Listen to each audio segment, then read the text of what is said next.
good afternoon, everyone, and thank you so much for coming today. I'm happy to be joined today by many special guests, including the Minister of Environment and Protected Areas, Rebecca Schultz, Leduc Beaumont MLA, Brandon Lunty, and Athabasca Barrhead Westlock MLA, Glenn Van Dyken, for a few days of summer already, marking the end of a very busy and productive session of spring session in the legislature.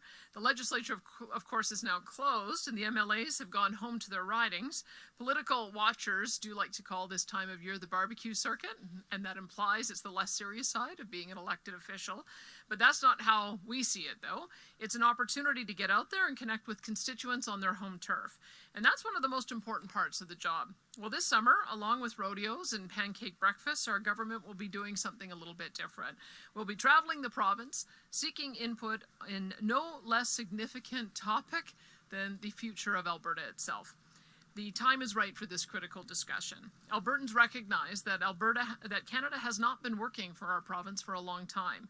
Albertans subsidize Ottawa to the tune of $20 billion a year. What do we get in return? When we voted in a referendum to trigger an equalization renegotiation, Ottawa ignored us. When we get other provinces on side to demand an overhaul of Bill C-69, the No New Pipelines Act, Ottawa ignored us.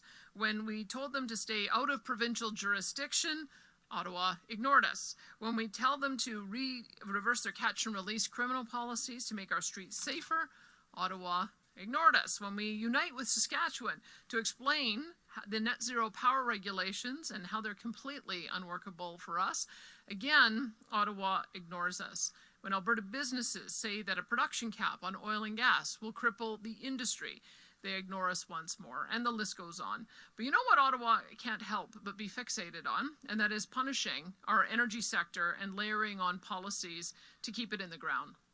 For the last 10 years, Ottawa, led by successive Liberal governments propped up by their NDP allies, have attacked our economy and taken direct aim at Alberta's core industries. They've killed several major pipeline and resource projects, driving away hundreds of billions in investment. Their West Coast tanker ban specifically blocks Alberta oil from accessing world markets.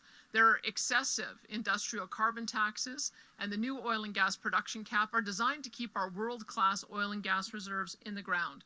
And net zero mandates on everything from power to vehicles are causing the cost of living to increase, business costs to soar, and are even endangering the stability of our power grid in the dead of winter. We've also started a process to work with Ottawa to see if we can work through these issues, and we're hopeful that that will lead to a conclusion, but so far we have not seen any meaningful change. But whenever we have faced these challenges, Alberta has always come together. Albertans have always come together to defend our province, just like we will do now. It's time to lean on each other, ensure that we're having the right conversations, and figure out a path forward that will benefit the people of Alberta. Our government wants people from all industries, communities, and walks of life to shape the direction that this great province will take in the future. And so I'm pleased to announce the Alberta Next Panel, which will lead these vital discussions. Led by a diverse group of experts and community leaders, the panel will host discussions across Alberta, gathering ideas and discussing potential solutions to the issues that we're facing. This will be done through a province-wide series of town halls with both in-person and virtual options beginning in July and wrapping up in October. We're also launching an online survey to ensure every Albertan can make their voice heard. The Alberta Next Panel will put Albertans in the driver's seat. It will give them the rightful opportunity to decide how Alberta can become stronger and more sovereign within a united Canada. It will give the people who live, work, and raise families in our great province the opportunity to share their voices, their values, and their ideas. What we hear will help us map out Alberta's future.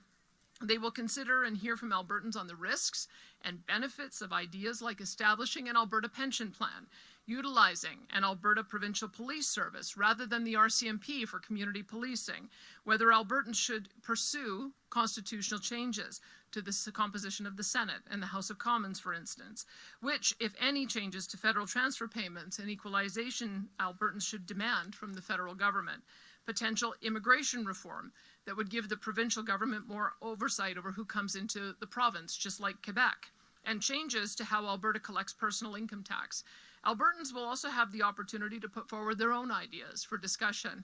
I have the honour of leading this important work, and as chair, I'd like to introduce the members of the Alberta Next Panel.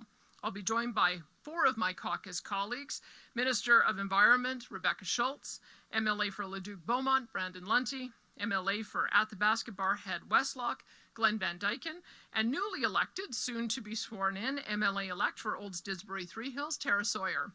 And joining us will be some of Alberta's most accomplished leaders, including those representing ranching, law, finance, business, energy, the nonprofit sector, and academia. I'm pleased to introduce the Honourable Bruce MacDonald, former Justice of the Court of Appeal of Alberta; Samita Anand, co-chair of the Premier's Council on Multiculturalism and Vice President Above and Beyond Care Services; Melody Gardner-Skiba, a passionate business and agricultural advocate; Trevor Toome, Director of Fiscal and Economic Policy at the University of Calgary School of Public Policy; Adam Legg, President of the Business Council of Alberta; Grant Fagerheim, President and CEO of Whitecap Resources, Inc.; Dr. Aiken Asakwadi, Physician and Section Chief of the Didsbury Hospital; Benny Zhu, Dr. Benny Zhu, an experienced community health expert; Michael Binion, President of Quest Air Energy; and Andrew Judson, Vice Chairman for the Prairies at the Fraser Institute.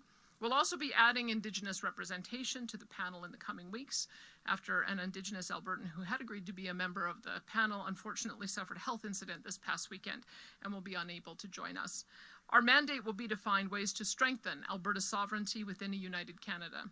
The Alberta Next Panel will ensure that people across the province have a chance to share their ideas at this critical time.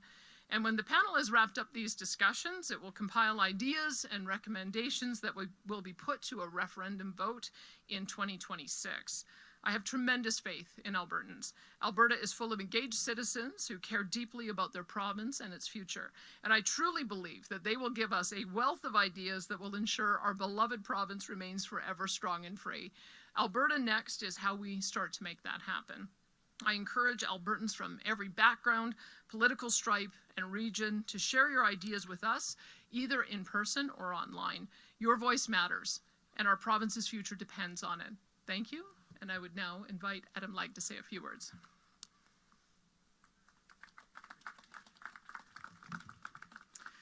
Good afternoon. Premier, first off, thank you for the honor of serving my fellow Albertans in this panel. The Alberta Next Panel is an important initiative to listen to Albertans about what they feel Alberta should do to defend our interests and have more control over our future while remaining within Canada, or in other words, how to build a strong Alberta within a united Canada. I often say Canadian provinces are subject to the fate of geography. Based on where it's located, each province has unique landscapes, assets, strengths, and realities, which makes it very clear that a one-size-fits-all approach does not work in a country as large and diverse as Canada. Right now, there's a need to restore fairness and functionality in our country. In the absence of fairness and functionality, each province should be within their rights to explore ways to have greater control of their destiny and defend their interests while remaining firmly in the Federation. That is what this process is all about, and I and the Business Council of Alberta are committed to a strong Alberta in a united Canada. A lack of fairness and functionality means that many Albertans are frustrated by a Canada they feel doesn't work for them. This is also true among many businesses and many of the members that I represent.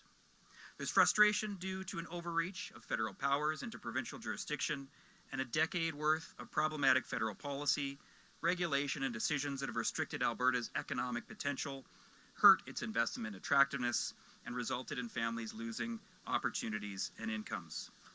There have been vast impacts. The oil and gas sector has not been able to grow production and exports to levels aligned with global demand because of Bill C-69, 48, Bill C-59 greenwashing provisions, and the proposed oil and gas emissions cap. Agriculture has had its ability to operate made more challenging due to clean fuel standards, proposed fertilizer restrictions, and EV mandates that don't work in rural and remote areas. The electricity sector is being handcuffed by the clean electricity regulations, which don't work for Alberta due to our geography and state of current technology. Additionally, it's disturbing that the penalty associated with these regulations is a criminal charge and jail time. Technology and innovation The recently implemented greenwashing provisions restrict companies and clean tech entrepreneurs from developing ideas to reduce emissions and find solutions to energy challenges because the Competition Bureau now puts such onerous requirements on statements that no company or entrepreneur will risk doing so because of the offensively high penalties. Canada will see innovation and emissions reduction investment plummet as a result of these greenwashing provisions. In manufacturing, the plastic ban has hurt opportunities for Alberta's petrochemical sector. The immigration system has been eroded in terms of integrity and alignment to regional workforce needs and has turned the majority of Canadians negative on a traditional strength of our country. Business leaders want to invest and grow jobs, but under the current federal policy and regulatory environment, most cannot convince investors or their boards that an investment in Canada will be even permitted, will be timely, or will generate competitive returns. This has caused tremendous frustration among business leaders and ultimately lost economic value, jobs, incomes, as well as provincial and federal government revenues. Now, Alberta contributes an outsized impact to Canada. For example, Canada's natural resource sector, a good portion of that located in Alberta, is 6.5 times larger than the automotive and aerospace sectors combined. Alberta is responsible for 23% of goods exported in Canada, over 15% of the Canadian economy, with only 11% of the population. And yet our economic potential, our ability to contribute even more to the Federation has been curtailed over the past decade. Alberta per capita GDP is lower today than it was a decade ago. Albertans and Canadians are worse off as a result. And further, the negative consequences of Canada's lost economic decade have become clearer because of the trade challenges with the United States. If Canada had approved more projects and expanded production and export of its natural resources, we would be far less reliant on the United States and be a more resilient economy. Over the next few months, I'm keen to hear the views of Albertans on the proposed options, and will do so with great respect. I believe we must continue to work constructively with Prime Minister Carney and the federal government, giving them the benefit of the doubt, for I believe that he and his government want to enable a stronger Canada. I intend to work positively with him and his colleagues, as I've done for years. In the grand scheme of things, the desired outcome here is fairness and functionality of our country, which will lead to better policy and better decisions that respect each province. That ball is in Ottawa's court, and time is limited to address this. In the meantime, the Alberta Next Panel is an important process to listen to Albertans about what they feel we should do to have greater control over our future and send a message that the continuing project called Canada still needs some work. Thank you.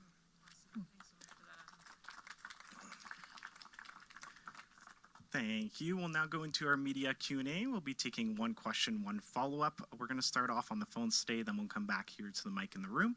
And just reminders for the outlets here today as well, if you could allow each outlet to ask a question before doing repeats on an outlet, that would be much appreciated. With that, we'll go to the phones. Operator, could you put through our first question, please? We have a question from Alex Dhaliwal from Global News. Your line is open. Alex Dhaliwal, Rebel News. Premier, thanks for taking my question. So regarding last night's by-election, is your government concerned by future vote splits with the Republican Party of Alberta, considering they received a few hundred votes in Edmonton, Ellerslie, and 17% in Old? Well, this is part of the reason for the Alberta Next process. We know that we have to be able to make a strong case for a united or a strong Alberta within a united Canada, but we also have to address the things that are causing the rise in that sentiment. I share Adam's hope that we'll be able to work constructively with Mark Carney to be able to do that. We've got discussions going on as we speak. Unfortunately, we just haven't seen a lot of action yet. And so I would say that the sentiment that you're seeing was created in Ottawa by 10 years of terrible policy. And I think it can also be dialed down by Ottawa by undoing 10 years of terrible policy and allowing us to get back to investing and allowing us to be able to chart our own course as a province in our areas of jurisdiction. So I think that the jury is very much still out on the future of that movement, but I'm very hopeful that we'll be able to address these concerns so that that sentiment subsides. And on a separate topic, regarding the survey on age-inappropriate materials that was released this weekend, what is your message to the 18% of Albertans who either support access to content which may be sexually crude at all ages or as early as kindergarten through grade 6? Did you find this survey result concerning? I have to wonder if the individuals who responded that way had a chance to look at the materials. We made them available with a warning about graphic depiction. And if we have to make a warning label for adults to observe materials, then it should be pretty obvious that 6 and 7 and 8-year-olds shouldn't be seeing those materials. There's no benefit in giving graphic sexual material to children before they're old enough to understand what they're seeing. And that was what the policy is all about, is that we're looking to make sure that there's age-appropriate materials to teach kids about the basics of sexual reproduction at the right age in the right way. And some of those materials were clearly inappropriate. In fact, some of the books even said in the warning that they were not intended for an under 18 audience. So I think that we've taken the prudent approach, and I would hope anyone who has any doubt should go online and look at the materials for themselves. I think they would come to the same conclusion we have. Thank you. Operator, could you put through our next caller, please? Zach Farrer from the Canadian Press, your line is open. Hi, I'm hoping you can actually just explain to me how this effort is going to be different than the Fair Deal panel of 2019. Like, the big difference I see is that this panel is going to recommend referendum questions rather than recommend actual policy to leave in the provincial government's hands. Like, is that the main difference this time around? Well, I don't want to prejudge what Albertans might put forward, but I can tell you the Fair Deal panel had 25 different recommendations. We were able to act on most of them. There was a referendum question that we put forward on equalization, and while we didn't get the result we wanted, I can tell you that it did spark a national conversation. You now have Newfoundland, British Columbia, and Saskatchewan all saying the same thing that we do, which is it's unfair for small provinces to transfer money to Ottawa so that it can be spent by big provinces who should have powerful economies. And so that's wending its way through the court right now. So I think that sometimes these the conversations that we have here are able to lead to a national dialogue, and that's what we're trying to do. We identified 6 issues that we know have come up in the previous round of the Fair Deal panel that we think Albertans now may want to put to a referendum so that we can take some action on them, but there may be others, and that's what we want to be able to explore. Perfect, thank you. And for a follow-up, like, I definitely don't need to tell you, Premier, like, the West wants in certainly isn't a new idea. You know, we're over 50 years of that as a political talking point, really, and really an action point, I guess you can call that too. Do you think this will be the be-all, end-all of Alberta's fighting with Ottawa if this panel and this round of town halls and this potential round of referendum questions, is a success? Are you hoping this is the last round of this? I would say it's not so much the West wants in as the West wants Ottawa out of its hair. I mean, Ottawa has been interfering in every aspect of our provincial jurisdiction in deeper and deeper ways for about a decade now. And we've had enough of it. So I would say that this is trying to reset the relationship to get Ottawa focused on its areas of jurisdiction. I think we've made some good first strides. The Western premiers, followed up by the Council of the Federation, in the last 2 years have been telling Ottawa, focus on your own knitting. Get to the 2% NATO commitment so that we can maintain our trade ties with our important trading partners. Build strategic infrastructure like rail and highways and rail lines. And ports. I mean, those are the things that really we do need the federal government to do. They need to make sure that we've got good trade ties so that we can have open markets so that we're all able to achieve what we want to achieve economically. And then we can talk about, once we've generated revenue, what kind of social programs the country wants to have. They've put it backwards. They're spending a lot of money, borrowing money to do it, meanwhile killing the economic drivers that are meant to pay for all of it. So I would say that what we are hoping to do, and I think we've already begun, having a really important national conversation about how to get the engine of the economy going again. But we cannot create the investment climate that we're looking for without addressing the 10 terrible policies that have led us to this situation and caused the cancellation of hundreds of billions of projects. So yes, we'll have a conversation in Alberta. We hope it spills over into other provinces. You may have seen that we had a joint caucus meeting with Saskatchewan. We intend to have more of those.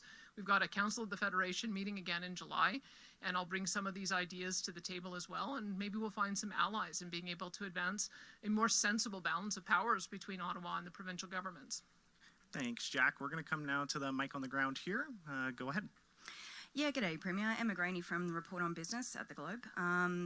I've got some comments specific on energy. The comments you had to Bloomberg about a pipeline to the West Coast, a plan for that, or even a deal in a, quote, matter of weeks. I'm curious why you're confident that you'll have something like that in a matter of weeks. Are there any Indigenous outfits involved in these negotiations? What's that actually looking like on the ground right now? I can tell you that we have been talking with all of the pipeline companies since I first got elected and said that we would like to double our oil and gas production as we seek ways to reduce emissions. And I've also equally said to the Prime Minister as well as publicly that if we have to get taxpayer dollars at the federal level to fund yet another pipeline, then that is a failure of the process. I think we failed at the exercise. What we're trying to do is get an investment climate where private sector partners will want to come forward. And I think if we have a commitment from the federal government on the 2-year time frame, a pathway to yes, and a genuine commitment to get there in conjunction with the Pathways project, I feel confident that either one proponent or a consortium would come forward. And I've also said with the Alberta Indigenous Opportunities Corporation, that's our signal to First Nations that we firmly believe that any major linear projects of this magnitude really do need to have Indigenous equity stake. We've already underwritten $750 million in that kind of equity ownership. We intend to do more. That's why we increased the loan guarantee to $3 billion. But that would be an essential part of it as well, yes. And then you've tied these pipeline projects to pathways, Correct, kind of like this, kind of deal with the PM, I guess you want to put it. One of the stumbling blocks with pathways is that the government of Alberta has not committed to helping with revenue certainty, those contracts for difference and that kind of thing. So will you actually commit to coming to the table on revenue certainty specifically, quite apart from the investment tax credit? And also my other question you didn't quite answer, which was why you're confident about a deal in the next 2 weeks on a pipeline. Thanks. I'll answer the first one, or the last one first, is because we've been in active conversations with many pipeline companies. And I feel like we're pretty close to having either one or a consortium come forward. And so I would hope that that would happen very soon, because we need to send a signal to Albertans very soon and test the new process the Prime Minister is putting forward. This can't be a years-long process. That's why we want to get underway very quickly. So we'll have more to say once that becomes available. And then the first question you had. Revenue certainty, contracts. Oh, well, we don't love getting involved in the private sector. We do on occasion when we feel like there's a need to de-risk a project. The ways in which we try to de-risk a project are through things like refundable capital expenses. That's what our ACIP grant is built on, is the Alberta Carbon Capture Incentive Program. So once a project is built, we would then rebate 12% of the capital cost associated with that. We're in the process as well of talking about a new way of recycling the tier revenues. As you may know, our tier program, companies that are over the average when it comes to their emissions, they pay into a fund and then we make decisions about how to spend that money. We've spent $1.8 billion on things like carbon capture utilization and storage, hydrogen projects, bitumen beyond combustion, geothermal, nuclear studies, and so on and so forth. But we're thinking that that may be the way that we can support industries that invest in carbon capture, is recycling those revenues back to them if they spend it on carbon abatement. They do that in Saskatchewan, they do that in Ontario. So that would be the way that I think that we would be able to assist. That's what we're prepared to come to the table on. What we have discovered is that because the federal government charges much higher personal and corporate income taxes, any time that there is an incentive, they get it paid back a lot faster than we do. We saw that with that Alberta, with the APIP program, the Petrochemical Incentive Program. Our incentive is getting paid back over 12 years. The federal incentive is getting paid back over 4. And so that's why we feel that because they have so much more means to raise revenue, it is their policy that they want to pursue on an aggressive timeline. We feel that they would have to take on a larger share of the cost. And when we couple that with a pipeline where we can earn revenue, we think that's the value proposition. So if the project costs 10 to 20 billion, and then because of a new 1 million barrel a day pipeline, they're able to get 20 billion a year in new resource revenues year after year after year, that's a pretty good trade-off, I think. And that's what we're looking to do. Thank you. And I know we have a lot of folks here today. I'd love to give each outlet a question before moving to doubling up on outlets. But saying that, we'll go to our next at the mic. Hi, Carrie Tate from the Globe and Mail. Thanks for taking my question. My question is, we've seen that your former Chief of Staff, Marshall Smith, was living in a house owned by Sam Marish's sister. People in your office were frequently going to hockey games. there's allegations that Mr. Smith was advocating on behalf of private companies tied to Mr. Marash. What was your relationship with Mr. Marash? I saw him socially a couple of times, and the same thing that I have with many people who seek to have a relationship with our government. I have formal meetings with them, sometimes meet with them one-on-one, but I would say that it was a very professional relationship. When was the last time that you met with him? I don't know, over a year ago. Okay, thank you very much. Thank you, Carrie. We'll go to our next at the mic. Thanks, Carrie. Adam McVicker with Global News in Calgary. Hi, Premier. How will municipalities be involved in this process, given those legislative changes under Bill 18 that require Alberta municipalities with agreements with the federal government? Those agreements must go through the provincial government. Is there anything in particular you're asking about? I'm sorry? Just like how will municipalities be involved in this process, just given those changes that directly affect their relationship with the federal government? Well, there's a couple that we've already seen that they've been flagged for us to see what those relationships are, and if they are consistent with our policies, then they get an immediate approval. We've already had to go through the process that way, and we rely on the ministry to be able to flag those. But I would say that the vast majority of these kinds of relationships are probably going to be consistent with our policies, but we have a couple of areas of concern, as you know. We don't believe in safe supply. We don't believe in supporting agencies that are giving people free drugs and enabling addiction. We think our approach of a recovery-oriented system of care is the right one, and so those would be the kind of things that I'm concerned about. But at the moment, we haven't seen anything that has caused us alarm. And so, just as a follow-up, will municipalities be involved in this Alberta Next process? As you engage Albertans across the province, will you also be engaging with, municipal governments, councils, town councils, hamlets? Yeah, we've got 10 different town halls. Every town hall I've gone to, I know that there's been municipal leaders there. When I go to different communities, I often meet with municipal councils. I just met with, I think, 10 councils when I was up in my rural north tour. And so we're very accessible. We have an online survey. We'll do town hall surveys. So yes, we believe everybody should participate in this process. Thank you, Premier. Thank you. Go ahead. All right. My name is Arzuma with Radio Canada. So, Premier, how will the work of the Alberta Next Panel genuinely explore broad options for sovereignty without reinforcing the current two-party dynamic or being perceived as a UCP-controlled outlet? Well, it's a government initiative, and so what we would hope is that people from all parties and all perspectives would participate in it, and that we'd be able to get some good ideas to put to the people. This is why I like referenda, is that referenda really aren't a left-wing or right-wing issue. They're kind of an everybody issue, and if Albertans as a whole want to put something to their fellow citizens, we want to give all Albertans a chance to vote on it. So that's the way that we can make sure that ultimately Albertans will have a say on anything that is being proposed. And on the members, what makes them the best pick? Oh my goodness, so many of them. Like to have the background, first of all, to have the representation that we do from Calgary with Rebecca Schultz, with Tara Sawyer, who's a producer in the food industry. She's a food producer, and also Representative Central Alberta. We've got Glenn Van Dyken and Brandon Lunty, who represent the Edmonton area and further north, and then representatives from doctors, as well as from our court justice, academics, business leaders. We're really hoping to be able to have a very broad cross-section, so that, because everybody hears things a different way, and so when you have this many people able to hear the words from Albertans, I just want to make sure that we're not missing anything that is presented, and that we're going to reflect that when it comes down to the decisions that we need to make and put to Albertans. Thanks. Awesome. We have time for a couple more questions. We'll go to our next at the mic.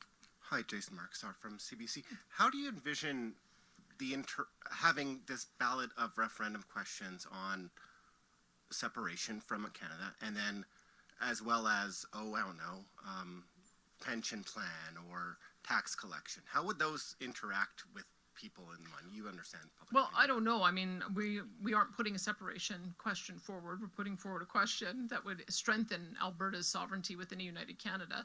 There are two potential questions that are being put forward for citizen-initiated referenda, one from Thomas Lukasik, which has one perspective, and one from the Alberta Prosperity Project, which has another.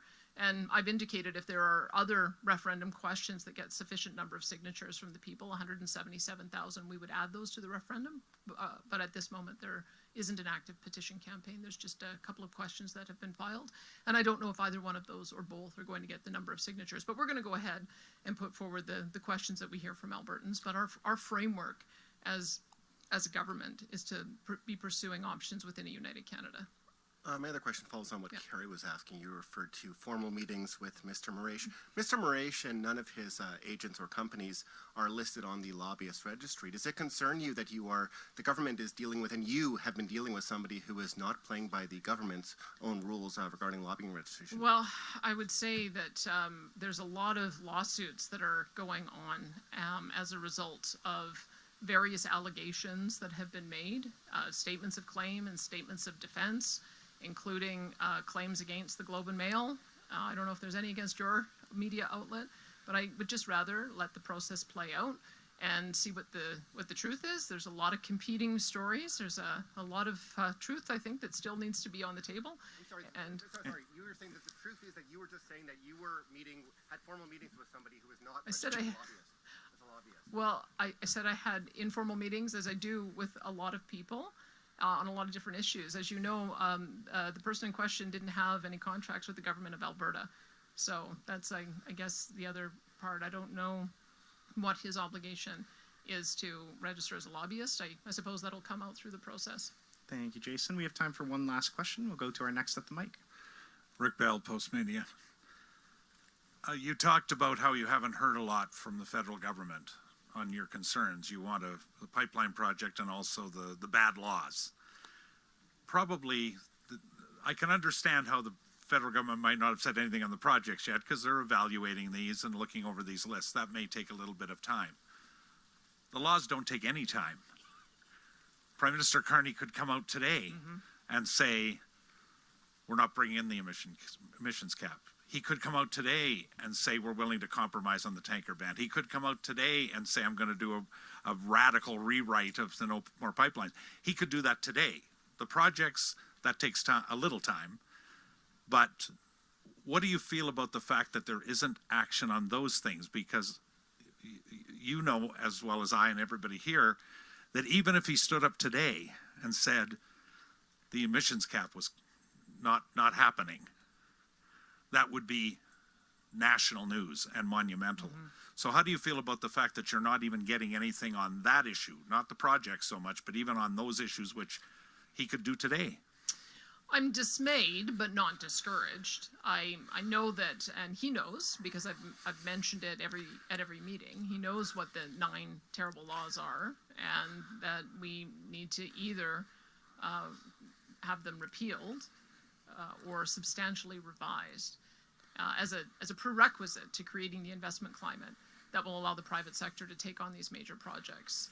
So is it a matter of taking the time? I mean, he's only been elected 2 months, I think, not even. I don't think he's even hit his 2-month birthday. And so I understand how long it can take to put legislation together, which is why I can be patient for a few more months. But session starts on September 15th. So we'll know in 3 months whether or not we've made some progress. And by then we'll also be near the end of this process that we're going through with Alberta Next. And I'll have a pretty good idea of what Albertans would like us to put to a referendum question after that as well. What do you think the federal government, Prime Minister Carney and his government, what should they take from the fact that you're having this panel? You're having these questions. You may have other questions. There may be citizen-initiated questions, including a question of Alberta leaving Canada. There's a separatist party, at least one. And all of this stuff is happening in Alberta. They're sitting in Ottawa or Brussels and looking at that. What message should they take from all of this stuff that's happening? Not that I'm equating the separatism with your thing, but I'm saying generally all of this stuff that's going on in Alberta that's getting the headlines, including this story. What's the message that you hope gets through to them, to his government and his cabinet? Well, I hope he takes the separatist sentiment as seriously as I do. It's no joke. and it's the highest I've ever seen it. And the reason for it is because of bad policies in Ottawa. And as I mentioned, they could solve this. They could solve this by having a mea culpa moment, like they did when they repealed the carbon tax. The Canadians had enough with how far they were going with the carbon tax. And I would say that they calibrated incorrectly on those 9 other bad laws. So he's demonstrated that he can change course when he sees something that's incorrect. And so I'm very hopeful that we'll be able to persuade him of that over the next 3 months. And so I think that it really is in his court. I've told him he does need to take this sentiment seriously, and that he can very easily see it subside if he just addresses these issues. Thanks, Rick. And that's all the time we have for questions Thanks, today. Thank you, everyone. And for our panel members, we'll just take a quick group photo if you want to come up to the podium.